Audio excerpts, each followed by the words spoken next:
Praise lord friends, ఈరోజు పరిశుద్ధాత్మ మనతో మాట్లాడుతున్న మాట యెషయా గ్రంథము 40వ అధ్యాయము 31వ వచనము. యెహోవా కొరకు ఎదురు చూచువారు నూతన బలము పొందుదురు. ఆమేన్.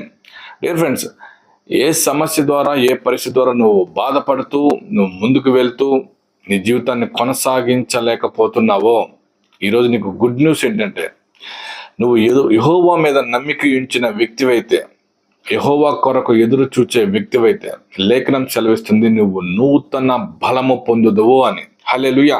నీ సమస్యలో, నీ పరిస్థితిలో నువ్వు కృంగిపోవు అని లేఖనం సెలవిస్తుంది. హల్లెలూయా.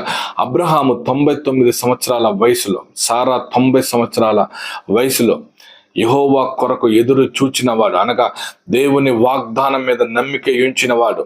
సో ఆ విశ్వాసం, దేవుని వాగ్దానం వలన, దేవుని వాగ్దానం మీద విశ్వాసం అంట అబ్రహాముకు నూతన బలము కలగజేసిందంట. హల్లెలూయా.